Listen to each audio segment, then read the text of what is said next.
a las elecciones. Hoy nos visitan de Política Obrera. Tenemos aquí en el piso a Patricia Hurones, que es la candidata a vicepresidente nacional, ¿no? del espacio, y a Rubén Jiménez, el candidato a intendente de Política Obrera, ya aquí en el municipio de Avellaneda. Bueno, empiezo por vos, Patricia, ¿qué tal? Buenas tardes, gracias por visitarnos. Gracias a ustedes por invitarnos. Bueno, y también hago extensión aquí el saludo a Rubén. Hola, ¿qué tal? ¿Cómo estás? Bien. Bueno, ¿cómo viene la campaña? ¿Cómo es a un mes? Para empezar un poco descontracturando y después, si ya nos metemos en temas más duros, ¿cómo es en estos días de campaña a menos de un mes de la PASO? ¿Cómo es un día común en este caso para ustedes? Bueno, para nosotros sobre todo es con mucho esfuerzo, es a pata y pulmón, porque nosotros somos una organización de trabajadores, a diferencia de los partidos patronales, como nosotros les llamamos, o los oficiales o tradicionales. Política Obrera se sostiene sobre la base de los aportes y del esfuerzo de los militantes que son trabajadores y de los simpatizantes que son trabajadores también.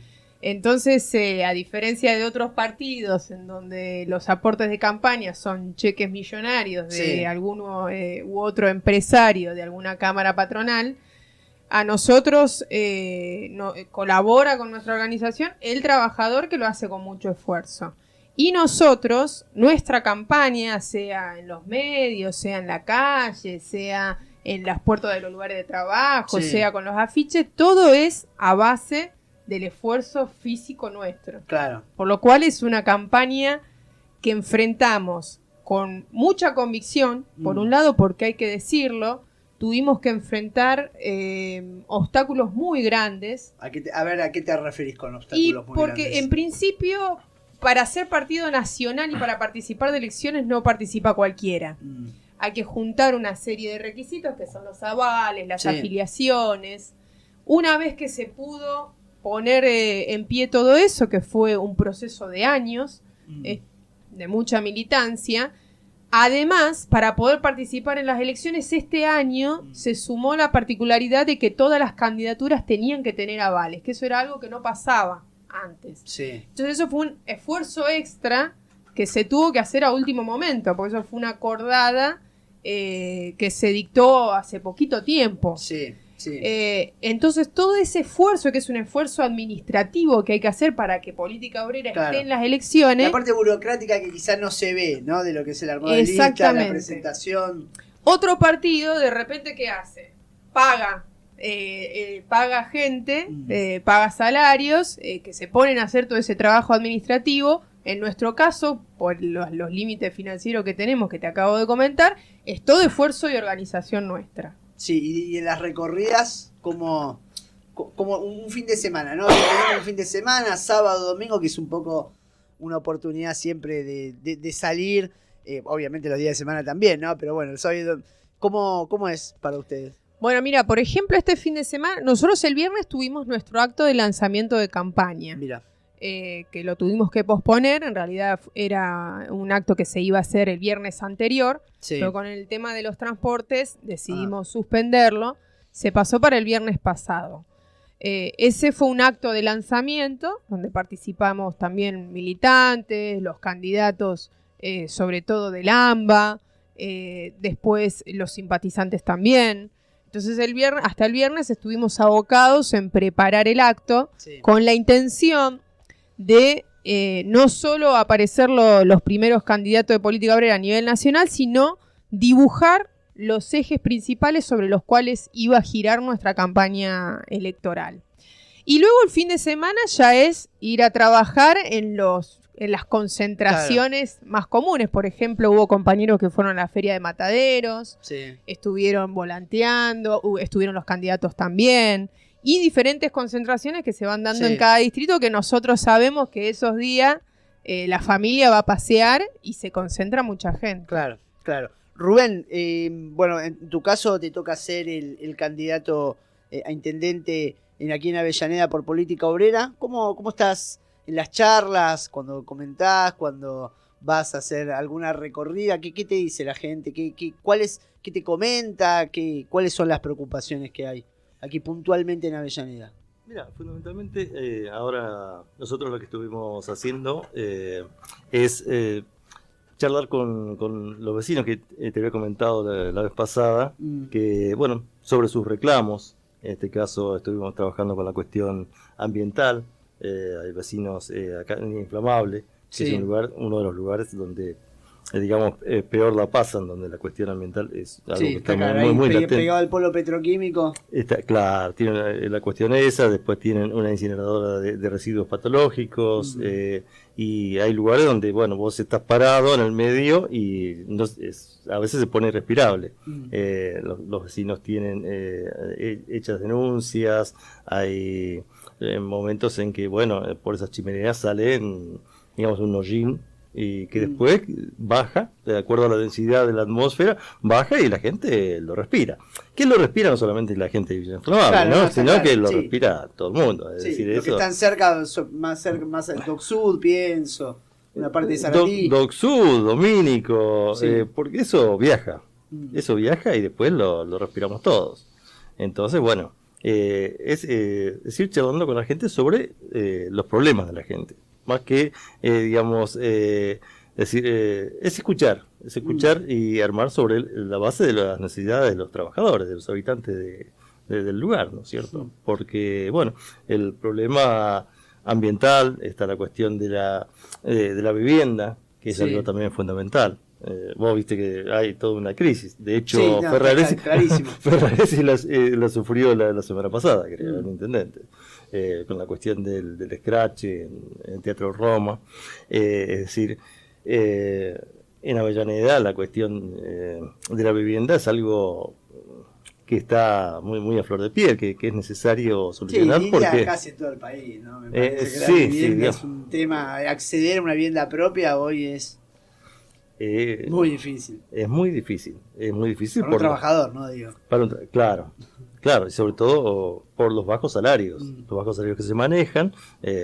Un trabajador que está en blanco y trabajando por un salario debajo de la línea de pobreza, va a ser imposible que se compre una casa. Sí, con la especulación que hay alrededor del mercado inmobiliario, ¿no? Claro, porque el problema es ese, que se trabaja para el mercado inmobiliario. No para las viviendas del trabajador, del vecino en general, sino para especulación inmobiliaria. Entonces, bueno, esa es la diferencia que marca nuestro objetivo con el de los demás, ¿no es cierto? Nosotros no queremos el desarrollo inmobiliario para las inmobiliarias, claro, sino para la gente. Perfecto. Patricia, en este caso, bueno, vos sos la candidata a vicepresidenta de Política Obrera. Vamos a hacer un ejercicio, llega el 10 de diciembre, ganaron las elecciones, están ahí, tienen que ir. ¿Qué es lo prioritario que plantean del espacio en cuanto a políticas públicas? ¿Qué te parece los 3-4 puntos esenciales? Mira, Rubén planteó ya uno que tiene que ver de manera más general con el problema de la infraestructura, ¿sí? En nuestro país tenemos problemas gravísimos que todos terminan en el problema de la deuda. Sí. Porque hace varias décadas que el Estado no solo no construye viviendas, sino que hay una fuerte desinversión y un abandono ya en lo que tiene que ver con la infraestructura urbana más general. Recién él mencionó el problema de la contaminación, que acá está fundamentalmente relacionado a la cuenca Matanza-Riachuelo. Sí. De donde yo vengo, que es de Merlo, de zona oeste, tenemos el problema del Reconquista, que son todos brazos que terminan, después junto con el Luján, en el delta del Paraná. Sí. Son ríos que ya están muertos, es decir, están muy contaminados, que ya la evaporación de ese río por sí sola es contaminante. Es decir, hay todo un trabajo ahí de saneamiento que está abandonado hace mucho tiempo. Los barrios, como Rubén mencionó, en donde no están hacinados, porque el distrito tal vez todavía no está. Sí. Mi distrito, por ejemplo, Merlo, es muy diferente de Avellaneda, porque Avellaneda tiene un proceso de urbanización que ya lleva siglos. Sí, entonces el problema del hacinamiento se ve mayor. En Merlo se ven las dos cosas.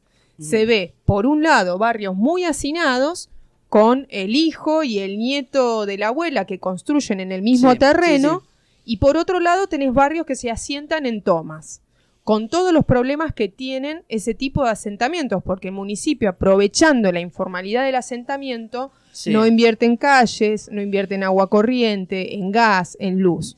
Entonces, tenés todo un problema de infraestructura que por otro lado ya dejó de ser un problema del AMBA, y lo tenés en problemas en provincias como Salta o como en Rosario misma, en donde, claro, uno termina preguntándose, bueno, ¿cómo dejamos que la traza urbana se siga desplegando en forma tan desordenada, con todos los problemas que mencioné que trae como consecuencia? Y tiene que ver con el problema de la deuda, ¿sí? El problema del salario, el problema de el superendeudamiento de las empresas, que ahora todas están empezando a presionar. A presionar no sería la palabra. Vemos que los partidos como Unión por la Patria o Juntos por el Cambio plantean la cuestión de la reforma laboral en el sentido del problema de la indemnización. El problema de la legalización, nosotros le decimos la legalización de la precarización porque tiene que ver con una reforma laboral que permita legalmente todas las contrataciones que existen hoy, el monotributo, el facturismo, el trabajo por cooperativas. Esa precarización laboral fundamentalmente tiene el objetivo de aumentar los beneficios de las patronales. Patronales que tienen, a su vez, que rendir cuentas en los consorcios, que tienen que pagar intereses de deudas en las cuales ellas se han metido, intereses muy altos. Entonces, los grandes problemas del país, el problema de la precarización laboral, el problema del salario y del trabajo, el problema del medio ambiente, todos ellos requieren una gran intervención presupuestaria para revertirse. Y el Estado está interesado en pagar intereses de deuda cada vez mayores y por eso abandona a la mayoría de la población en la situación en la que está hoy. El presupuesto de salud es otro problema, el presupuesto de educación. Entonces, ¿qué es lo que proponemos nosotros? Frente a esta situación de degradación social que se ve en todos los órdenes, lo primero que hay que discutir es el no pago de la deuda. O sea, no pago porque vos ahí tenés los componentes con el Fondo Monetario, con los privados que le tenés que empezar a devolver próximamente. O sea, básicamente, digamos, hoy por hoy lo más urgente sería el Fondo Monetario. No, el pago de la deuda pública en total. En total. ¿Sí? Todos los componentes, al FMI, al Club de París, a los fondos privados. ¿Por qué? Porque en una situación como la que tiene nuestro país, donde la degradación social es tan fuerte, donde vos tenés el 40% de la población pobre, con todos los problemas que tenés, que ya son emergencias. Tenés una emergencia educativa, tenés una emergencia en salud, tenés una emergencia en vivienda.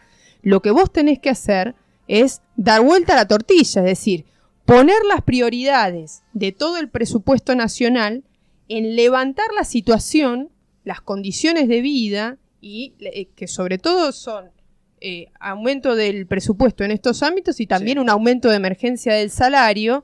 Y para eso necesitas enfocar o priorizar la vida de los trabajadores y el bienestar de la población. Y no pensar en los intereses de la deuda, que en última instancia son un reducido grupo.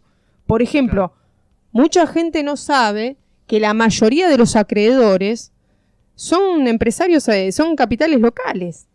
Entonces, el primer punto que nosotros proponemos es, para revertir esta situación de decadencia social que se viene profundizando todos los años y década a década, nosotros planteamos que no hay que pagar la deuda, pero no pagamos no estamos de acuerdo con este programa, negociemos otro o suspendamos porque no. Está bien. Claro. No queremos pagar esa deuda, primero porque ya se pagó, hace 50 años que se viene pagando la deuda con todos estos fondos, es reciclaje de deuda anterior. En segundo punto, porque vos tenés una situación social que amerita apuntar todos los cañones hacia otro lado. Y en tercer punto, porque quedó muy claro hace 4 años cuál es el carácter político de esa deuda. Porque en el gobierno de Macri, el FMI le prestó principalmente para sostener la gobernabilidad de Juntos por el Cambio. Entonces está clarísimo que la deuda externa tiene una función política, que es el sometimiento. ¿No? Los trabajadores en Argentina no pueden permitir este tipo de extorsión. ¿Cómo viabilizamos el no pago de la deuda? Bueno, nosotros en nuestro programa planteamos que lo primero que haríamos cuando no pagas la deuda, o sea, también te enfrentás a poderes fuertes, ¿no? Digamos, vemos, no sé, pienso el caso de un país que tomó un camino distinto, ¿no? En Latinoamérica, que es Venezuela, y ha sufrido también, ¿no? Una consecuencia del bloqueo que ha tenido su impacto también, ese sentido, ¿no? Cuando uno toma una decisión, después de sostenerla también lleva su esfuerzo. Bueno, no, mirá, nosotros tuvimos un caso acá que fue en el 2002, cuando se suspendió la deuda con el FMI, el FMI justamente a que se le siguió pagando. Una parte de la deuda se suspendió a los privados. No vino ninguna flota norteamericana. Ahora, igualmente, lo que nosotros creemos es que hay que dar vuelta al planteo. El razonamiento es el siguiente. ¿Hasta dónde nos llevó desde hace 50 años hasta acá esta dependencia de la deuda? Nuestra clase obrera era la clase obrera de América Latina mejor paga, ¿sí? Y con derechos políticos como no lo tenía otra clase en la región. Se abandonó la prioridad en el trabajo y comenzaron a privilegiarse intereses cada vez más reducidos. Ahora la presencia en nuestro país de grandes monopolios extranjeros es cada vez mayor. Y lo que tenés como consecuencia es una degradación social de la mayoría de la población. Nosotros entendemos que la primera medida política para reordenar la situación es una asamblea constituyente. Lo primero que nosotros haríamos el día 1 de gobierno es llamar a una asamblea constituyente. ¿Qué características tendría esa nueva constitución, digamos? La constituyente, a diferencia de, por ejemplo, reformas constituyentes como la que tuvimos en el 94... es una asamblea constituyente soberana, ejecutiva, es decir, resolutiva. Es decir, el poder legislativo pasa y el ejecutivo pasa a concentrarlo la asamblea constituyente, ¿sí? Con constituyentes electos democráticamente. Entonces, nosotros que, si votan a los constituyentes de política obrera, nosotros tenemos un programa que es el que nosotros tenemos publicado en nuestra página web, y lo primero que nosotros plantearíamos en esa asamblea constituyente es el no pago de la deuda. La segunda medida es el aumento de emergencia de los salarios y la equiparación de los salarios al costo de la canasta familiar. El concepto del salario, del ingreso del trabajador, tiene que volver a ser el que discutían los trabajadores a principios del siglo XX, es decir, un salario tiene que ser igual a todo lo que necesita el básico, el mínimo, tiene que ser igual a todo lo que el trabajador necesita para sobrevivir. Sí, digamos, y no tiene que ser un básico reducido y todas sumas no remunerativas. Para poner, el otro día se acordó el salario mínimo, que está bien, se encarga de familia, pero llega a 118.000 en septiembre, ¿no? Pero eso es la mitad de la canasta básica pobreza. Está... No se publicó el nuevo índice, pero estarían 230.000 pesos sin alquilar. Claro. Por eso, vos fijate el nivel de degradación que ya está, el consejo que se reúne, que no, digamos, no sabemos hasta incluso para qué va la CGT, si la CGT no mueve el amperímetro. La propuesta en ese consejo que se votó fue la que llevó la CGT. Peor todavía, claro, porque entonces fíjate el nivel ya de entrega de los derechos de los trabajadores a la patronal, que la CGT le dice a la patronal, está de acuerdo con la patronal en que el salario mínimo tiene que ser la mitad de la canasta de pobreza. Entonces, bueno, esa es la prueba de que toda esta degradación social, toda esta degradación de las condiciones de vida y de trabajo de los trabajadores nunca pudo haberse llevado a cabo sin la complicidad de la CGT y de la CTA, es decir, de las centrales sindicales. Nosotros, primer punto, el no pago de la deuda. El segundo punto es el aumento de emergencia de los salarios.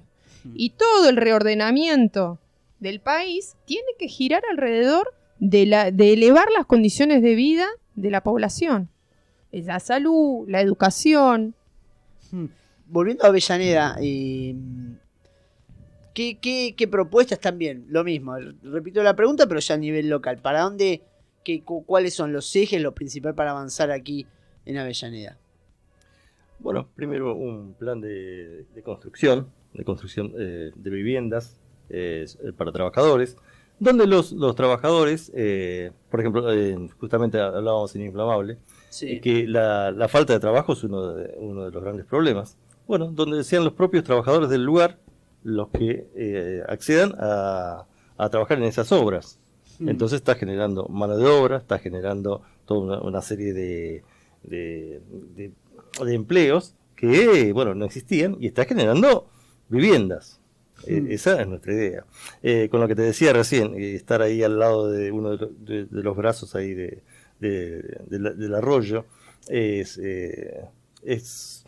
no se puede estar por el olor. No, claro, es decir, si nosotros queremos que eso sea un buen lugar, bueno, pero no es el agua, yo lo puedo sanear, pero si le siguen tirando contaminantes, entonces es un plan de control ambiental, para que desde atrás no sigan arrojando residuos. La Avellaneda, hace unos cuantos años, no sé si te acordarás, murió gente acá en el centro de Avellaneda. Sí, acá en la calle, en 25 de mayo. 25 de mayo. En 25 de mayo y Ameguino, más o menos. menos. Claro, porque alguien arrojó a la cloaca sí. cualquier cosa, digamos, y eso quedó en la nada. Bueno, es decir, no hay un control. No hay un control. Entonces, un control sobre los residuos que arrojan las empresas. Es decir, vos querés montar una empresa, también me tenés que decir primero qué ibas a hacer con esos residuos, con los residuos. Claro. Toda empresa genera residuos. Toda, no hay nadie que no genere. Hay algo que siempre queda. Bueno, ¿qué vas a hacer con eso? No es tirarlo a la atmósfera, no es tirarlo a la tierra, que los demás, no, es esa parte. Después, la cuestión sanitaria es fundamental. Abrir salas, hospitales en los diferentes lugares donde son necesarios, sobre todo en Tranquila, en Inflamable, en Piñeiro, entonces, que son muy necesarias.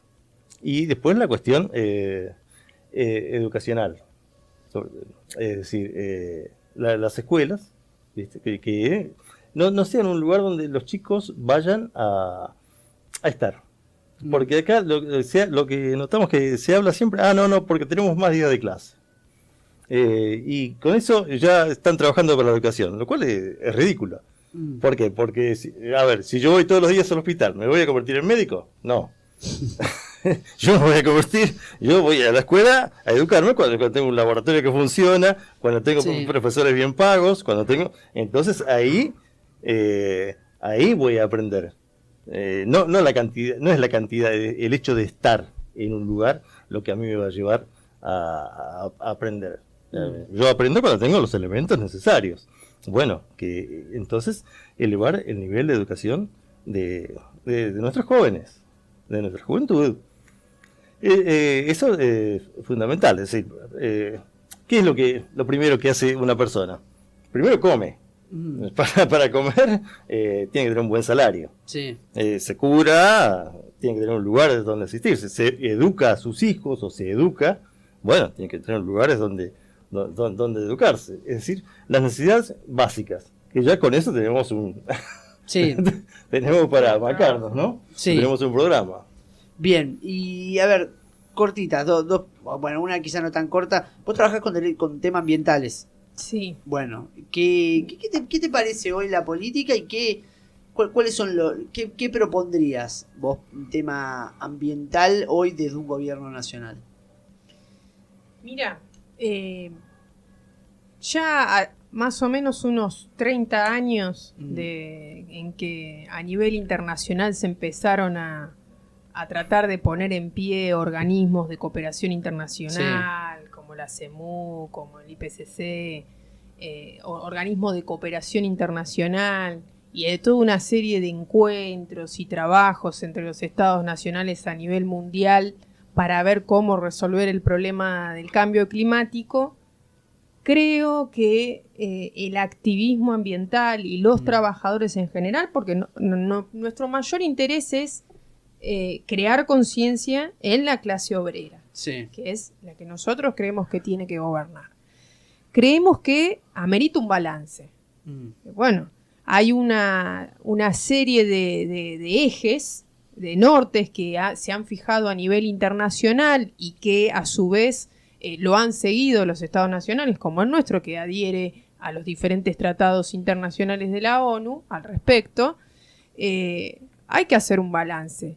El balance que nosotros hacemos es que todos estos intentos por diseñar políticas públicas que intenten mitigar el cambio climático o adaptarse al cambio climático han fracasado.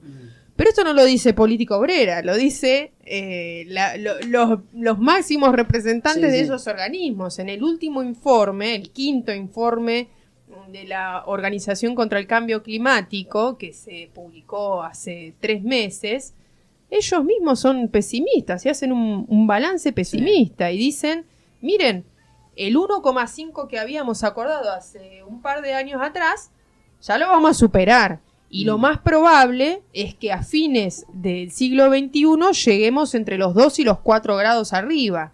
Es decir, no vamos a evitar... En Europa hay olas de calor que esperan 47 grados. Claro, la semana pasada tuvimos el promedio de día, ¿cómo es? El promedio de temperatura más alta a nivel global. Sí, creo que en la historia.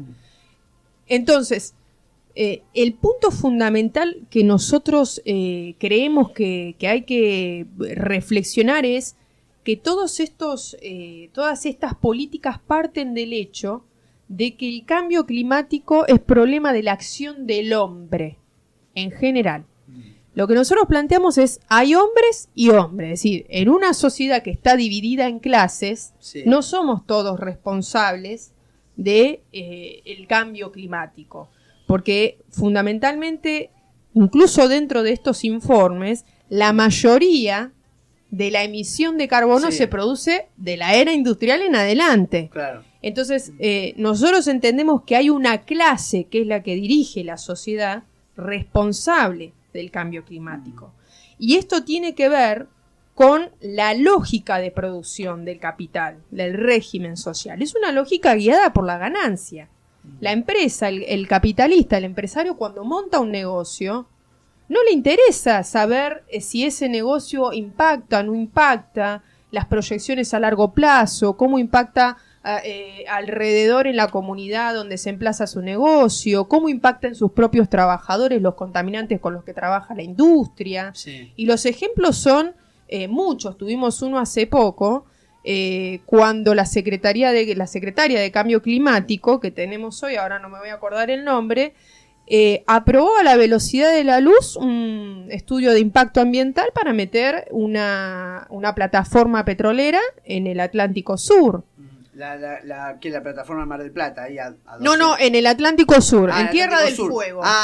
Total Austral es una empresa que tiene ya plataformas petroleras enfrente de Tierra del Fuego. Hace poco, hace bastante, pidió una extensión de los trabajos de extracción de petróleo en la cuenca austral.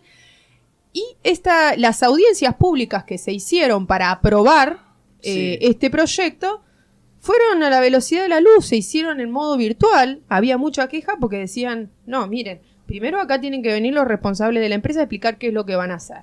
Segundo, los análisis de impacto ambiental en el mar habían sido incompletos, porque había una serie de factores de impacto que no se habían tenido en cuenta en las investigaciones y no se había hecho.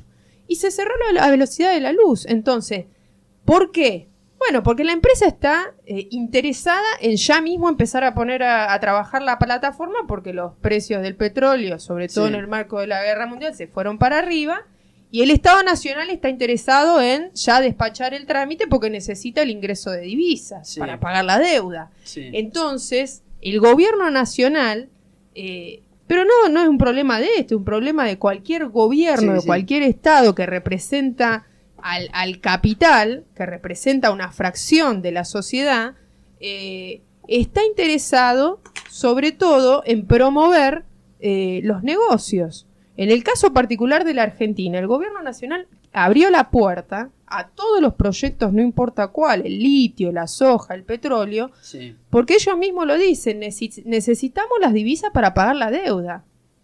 Ahora agregaron, para sacarnos al FMI de encima, para salir del FMI, dicen, bueno, que vengan todos, que inviertan en litio, petróleo. Ahora, bueno, perfecto. Atengámonos a cuáles van a ser las consecuencias de ese tipo de vía libre. Sí. Entonces, nosotros, ¿cuál es la crítica? Volviendo a la pregunta inicial. Hay un problema en el criterio con el cual se maneja la producción. Y lo que planteó él es muy importante porque nosotros queremos que los trabajadores, cuando tomen conciencia en este aspecto ambiental, entiendan que ellos en sus propios lugares de trabajo pueden hacer mucho. En nuestro país las comisiones internas, históricamente, fueron la originalidad de la clase obrera.